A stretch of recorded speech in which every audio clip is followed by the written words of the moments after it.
तो हाँ जी, thank you so much for. अच्छा, एक सेकेंड, सबसे इम्पोर्टेंट बात मैं बताना ही भूल गई। Thank you so much. हमारा जो है 50K तो नहीं बोलने वाली हूँ, बट हाँ, बस 50 सब्सक्राइबर्स हो गए हैं। इसके लिए भी मैं बहुत ज़्यादा ग्रेटफुल हूँ। Welcome back to humanities with me. तो आज हम करने वाले हैं इंग्लिश का स्पीच राइटिंग, जो होगा आपका 5 मार्क्स का, और आपका डिबेट भी होगा 5 मार्क्स का, बट आपका पोस्टर और एडवर्टाइजमेंट होगा 3 मार्क्स का। तो स्पीच का आपका स्कोरिंग है और डिबेट का आपका स्कोरिंग है, और एडवर्टाइजमेंट और पोस्टर में तो 3 मार्क्स का ही आएंगे। ठीक है, तो कुछ बातें आपको बता दूं, मैं क्लियर कर दूं कि ये जो है रेगुलर कुछ दिन में स्पीच, डिबेट, एडवर्टाइजमेंट, पोस्टर ये सब डाल दूंगी। और फिर आपका 4 चैप्टर बाकी है टोटल, लाइक मिड टर्म के हिसाब से, मतलब हाफ ईयरली के हिसाब से आपका 4 चैप्टर में कंप्लीट करवाना बाकी है। 3 हॉर्नबिल से और 1 द एड्रेस जो है वो बाकी है स्नैपशॉट से, और पार्ट 3 बाकी है आपका मदर्स डे वाला चैप्टर से, वो मैं आपका आज कल में कंप्लीट करवा दूँगी। ठीक है, तो एग्ज़ाम के मुताबिक मैं चल रही हूँ। तो कुछ लोगों का हो भी गया है मिड टर्म, कुछ लोगों का अक्टूबर में आने वाला है, और कुछ लोगों ने बोला है कि उनका नवंबर में होने वाला है। तो इसलिए मैं अभी करवा रही हूँ, बट मेरा जो मिड टर्म है वो अक्टूबर के 4 से स्टार्ट होने वाला है। इसलिए आज है अक्टूबर का 1, और मैं आज से ही अक्टूबर का 1 और 2, मतलब 2 दिन होगा मेरे पास, मैं लगातार जो है वीडियो रिकॉर्ड और एडिट कर दूंगी, और फिर जो है वीडियो अपलोड करने में लगा दूंगी। जितना हो सकेगा मैं अपलोड करने में लगा दूंगी। और एग्ज़ाम के मिडिल में एडिटिंग और रिकॉर्ड करने का टाइम तो नहीं मिलेगा, बट मैं ट्राई करूँगी कि अगर जो अपलोड है मैं वो नहीं कर पाई इस कुछ दिन में, तो मैं एग्ज़ाम के मिडिल में अपलोड कर दूं। कोई जो है 16 दिन मतलब 16 तारीख तक होगा, 4 से 16 अक्टूबर तक, तो इतना दिन खाली ना जाए। ठीक है, तो अभी हम अपना स्पीच राइटिंग जो है वो स्टार्ट करते हैं। स्पीच राइटिंग के दौरान आपको कुछ चीज़ों का ध्यान रखना है जिससे आपका स्पीच जो है वो परफेक्ट बन सकता है। तो पहले जो है हेडिंग के और आपको ध्यान देना है। जो आपका हेडिंग होगा वो 5 से 6 वर्ड से ज़्यादा नहीं होना चाहिए। ठीक है, और दूसरा जो है ओपनिंग लाइंस में आपका सैल्यूटेशन, इंट्रोडक्शन और टॉपिक जो है वो इंक्लूड होना चाहिए। और आपको ये भी ध्यान रखना है कि आप अपना पर्सनल कोई डिटेल्स, जैसे कि आपका नाम, आपके स्कूल का नाम, ये सब मेंशन नहीं करेंगे। ठीक है, तो इधर एक एग्जांपल दिया हुआ है ओपनिंग लाइंस का। ठीक है, तो असेंबली प्रेयर में आपने देखा होगा कि जब थॉट बोलते हैं तब बोलते हैं good morning, presenting today's thought on behalf of dash house. तो इस तरह से स्टार्टिंग होता है।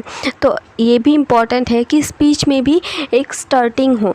तो आप स्पीच में लिख सकते हो respected principal, teachers and my dear friends, today I, आपका जो नाम है वो क्वेश्चन में दिया होगा वो आप लिख सकते हो। अगर आपके क्वेश्चन में कोई नाम नहीं दिया हुआ है तो आप XYZ या फिर ABC लिख सकते हो। आप खुद का नाम प्लीज़ मेंशन मत कीजिएगा। I XYZ stand before you all to speak on the topic, या फिर ऑन द गिवन टॉपिक। जो टॉपिक होगा वो आपको लिखना है। ऐसा नहीं होगा कि आपको टॉपिक के बारे में पता नहीं चल रहा होगा, क्वेश्चन पढ़ते ही आपको टॉपिक के बारे में पता चल जाएगा। ठीक है, और ये भी आप कर सकते हो कि एक कोट से आपका जो है स्टार्टिंग में करो। जैसे कि एग्जांपल देती हूँ, आपका जो क्वेश्चन है वो है एडुकेशन के बारे में, तो आप जो है टॉपिक दे देना कि इम्पोर्टेंस ऑफ एडुकेशन। ठीक है, इम्पोर्टेंस ऑफ एडुकेशन टॉपिक दे दिया, तो आप कोट देंगे एक, जैसे कि education is the key to success. ये देने के बाद ये एक कोट होगा। ये कोट देने के बाद आप इधर आपका जो ओपनिंग लाइन से respected principal ma'am, teachers and my dear friends, ये सब लिखोगे। ठीक है, तो आपको ये ध्यान में रखना है कि जो बॉडी होता है वो होता है main part of the speech. ठीक है, तो पहले जो है स्टार्टिंग में आप दोगे हेडिंग, जैसे कि इम्पोर्टेंस ऑफ एडुकेशन, फिर आप दोगे एक कोट, फिर आप दोगे आपका opening lines respected principal ma'am and all, फिर आप देना एक इंट्रोडक्शन। इंट्रोडक्शन मतलब कि जो टॉपिक है जैसे कि एडुकेशन के बारे में, तो एडुकेशन क्या होता है, व्हाट इज़ एडुकेशन, पहले लाइन में ही आपको समझाना है कि एडुकेशन क्या है। फिर आपको एडुकेशन के बारे में थोड़ा 2-4 लाइन लिखना है कि एडुकेशन के बारे में बहुत सारे फिलोसोफर ने, बहुत सारे लोगों ने बहुत कुछ बोला है, तो वो सारी चीज़ भी आप मेंशन कर सकते हो। फिर आपका जो है बॉडी आने वाला है, थोड़ा सा जो लंबा लिखते हो वो होता है आपका बॉडी, ठीक है। बॉडी के बाद आप कंक्लूजन दोगे एक, ठीक है। कंक्लूजन देने के बाद आप थैंक यू बोल के एंड करने वाले हो। तो इधर देखो कि सेकंड आपको ध्यान में रखना है कि आप एक शॉर्ट सा इंट्रोडक्शन दो, यानी कि जैसे कि अभी मैंने बोला है कि आपको व्हाट से स्टार्ट करना है कि व्हाट इज़ एडुकेशन, एग्जांपल दे रही हूँ, व्हाट इज़ एडुकेशन, फिर एडुकेशन के बारे में कुछ लिखना है, ठीक है। फिर आप ये चीज़ ऐड कर सकते हो करंट सिचुएशन के ऊपर, और करंट सिचुएशन आपको कहाँ से मिलेगा, इंटरनेट, गूगल चाचा से मिल जाएगा आपको, इंटरनेट से आपको मिल जाएगा करंट सिचुएशन के बारे में। जैसे कि आप एडुकेशन का क्या क्या प्रॉब्लम्स है ये लिख सकते हो, कैसे हम इसको बेटर कर सकते हैं, बेटरमेंट के बारे में लिख सकते हो, और फिर एडुकेशन आपके सिचुएशन को किस तरह से चेंज कर रहा है, क्या बदलाव ला रहा है, ये सब लिख सकते हो।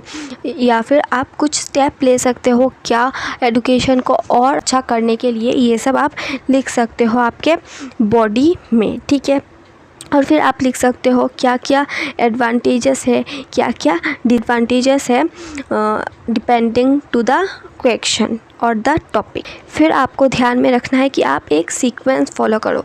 तो ऐसा नहीं होगा कि आपको सारे जो स्पीच मिलेंगे वो आपको पता होगा, तो ऐसा स्पीच मिल सकता है कि आपको उसके बारे में ज़्यादा कुछ नहीं पता है, थोड़ा बहुत ही पता है।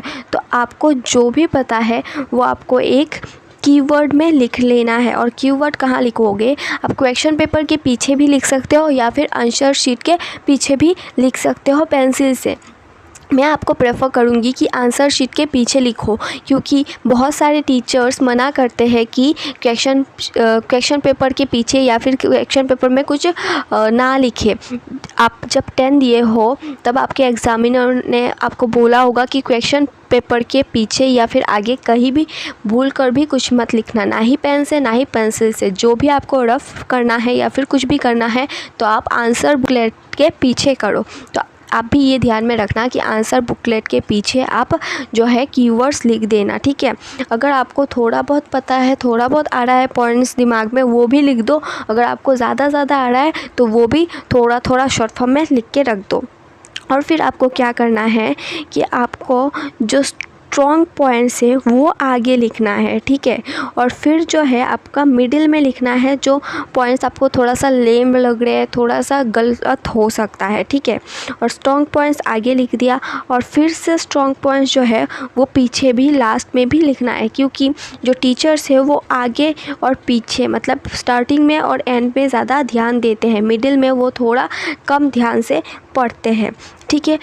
और देखो कीवर्ड जब आपने लिख लिया तब अगर आपके पास ज़्यादा से ज़्यादा पॉइंट्स है तो आप उसमें जो कीवर्ड्स निकलेगा वो पहले लिखो, और कीवर्ड से और 2-4 लाइन निकाल के 1-2 लाइन लिख देना। और अगर आपके पास जो है पॉइंट्स कम है तो पहले जो है कीवर्ड लिखो, और कीवर्ड के बारे में थोड़ा बढ़ा चढ़ा के लिखना। बढ़ा चढ़ा के लिखने के बाद क्या करोगे, आप उस कीवर्ड से 3-4 लाइन आपको निकालना है और फिर उसके बारे में आपको लिखना है, ठीक है।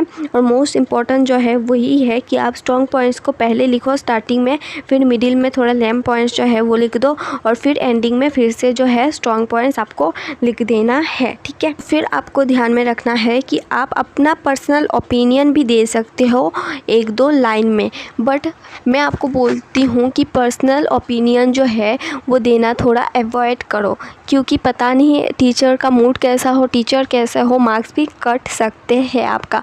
और आपको भी पता है, मेरे को भी पता है, अगर आपका टॉपिक आया कि एडुकेशन के बारे में लिखना है तो एडुकेशन के लेके आपका पर्सनल ओपिनियन कैसा है, मेरा कैसा है, ये हम सबको पता है, ठीक है। गलत वे में मत लेना प्लीज़। और फिर आपको ध्यान में रखना है कि जब भी आप कोई टॉपिक आपको मिलता है तब आप उस टॉपिक से भटक जाते हो। पहले जो है स्टार्टिंग में आप बहुत अच्छे से उस टॉपिक को लेके लिख रहे होते, बट आप उतना डीप में चले जाते हो उस टॉपिक को लेके कि आप उस टॉपिक को छोड़ के, इंडिया से छोड़ के पाकिस्तान में चले जाते हो। ठीक है, ये आपको नहीं करना है। आपको ध्यान में रखना है जिस टॉपिक को लेके आप लिख रहे हो उस टॉपिक में ही रहो, और ये भी ध्यान में रखना है कि आपका जो लाइन्स है वो एक दूसरे से लिंक होना चाहिए। ठीक है, और फिर लास्ट में ये आपको ध्यान रखना है कि आपको एक सॉल्यूशन देना है, कंक्लूजन देना है अच्छी तरह से। जैसे कि मैंने आपको बोला है कि अगर आपको लगता है कि कुछ समस्या है एजुकेशन सिस्टम को लेके, एग्जाम्पल है बस एजुकेशन सिस्टम, ठीक है, एजुकेशन सिस्टम को लेके कुछ समस्या है तो वो आप अपने बॉडी में ऐड करो, और जो समस्या है उसका समाधान क्या है, सॉल्यूशन क्या है, वो आपके कंक्लूजन में जाके लास्ट में लिखो। ठीक है, तो इधर एक एग्जाम्पल मैं लाई हूँ। ये वाला एग्जाम्पल जो है ये है CBSE सैम्पल क्वेश्चन पेपर 2018-19 का। ठीक है, एस मुकुल / महिमा, तो मुकुल जो है लड़के का है और महिमा जो है वो लड़की लोग लिखेंगे। Of Alps public school right a speech to be delivered in school assembly highlighting the importance of cleanliness, suggesting that the state of cleanliness refers the character of its citizen। और आपको ये लिखना है 152 200 वर्ड्स में, words limit दिया हुआ है साफ साफ। तो इधर बोला है कि आप मुकुल या फिर महिमा हो, आप एक स्टूडेंट हो एल्प्स पब्लिक स्कूल का, और आपको स्कूल असेंबली में एक स्पीच डिलीवर करना है, और इधर टॉपिक जो है वो साफ साफ दिया हुआ है इम्पोर्टेंस ऑफ क्लीनलीनेस, और आपको इसके बारे में थोड़ा बहुत बताना है 152 200 वर्ड्स में। पहले आप क्या करोगे, पहले आप लिखोगे जो टॉपिक है वो आप लिख दोगे। पहले ट्राई करना कि टॉपिक जो है वो कैपिटल लेटर में हो, बोल्ड लेटर में हो। तो टॉपिक क्या था, इम्पोर्टेंस ऑफ क्लीनलीनेस, ये आपके मिडिल में होना चाहिए, मिडिल में लिखना। फिर एक कोट दे देना, इधर दिया हुआ है cleanliness is next to godliness. ठीक है, फिर आपको एक्सट्रैक्ट देना है जो ओपनिंग लाइंस मैंने बताया था। Good morning respected principal, teachers and my dear friends, today I Mukul / Mahima stand before you all to highlight the importance of cleanliness. तो क्लीनलीनेस का इम्पोर्टेंस जो है वो टॉपिक में ही दिया हुआ था। ठीक है, तो ये जो है ये आपका इंट्रोडक्शन है। ठीक है, जो मैंने बोला था कि वर्ड दे के आपको स्टार्ट करना है, आपको थोड़ा बहुत लिखना है। ठीक है, तो पहला जो है आपका सवाल होगा व्हाट से, व्हाट इज़ क्लीनलीनेस, उसका आंसर आपको लिखना है। तो इधर दिया हुआ है क्लीनलीनेस इज़ द स्टेट और क्वालिटी ऑफ बीइंग क्लीन और बीइंग केप्ट क्लीन। तो क्लीनलीनेस क्या है, एक स्टेट और क्वालिटी क्लीन रहने का या फिर क्लीन रखने का। तो ठीक है, इधर जवाब मिल गया व्हाट इज़ क्लीनलीनेस। फिर इधर दिया हुआ है it is essential for everyone to learn about cleanliness, hygiene, sanitation and various diseases that are cause due to the poor hygienic condition. तो इधर बोला है कि हमारे को ज़रूरत है जानने का कि क्लीनलीनेस क्या होता है, हाइजीनिक क्या होता है, सैनिटेशन क्या होता है, और वेरियस डिजीजेस के बारे में भी जानना है जो पुअर हाइजीनिक कंडीशन से फैलता है। ठीक है, फिर हमको बोला है कि ये इम्पॉर्टेंट है कि फ़िज़िकल वेलबींग और हेल्दी एनवायरनमेंट को हम मेंटेन करके रखें स्कूल में और घर में भी।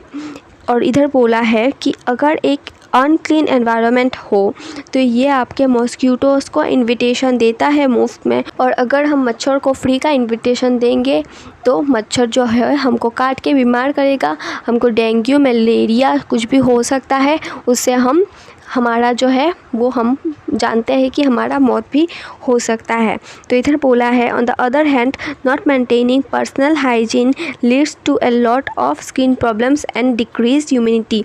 तो इधर बोला है कि अगर हम पर्सनल हाइजीन भी मेंटेन नहीं करेंगे तो हमको बहुत सारे स्किन प्रॉब्लम्स भी हो सकते हैं और हमारा जो इम्यूनिटी है वो भी कम सकता है। तो इधर देखो हर एक पॉइंट जो है वो इंटरलिंक्ड है एक दूसरे से।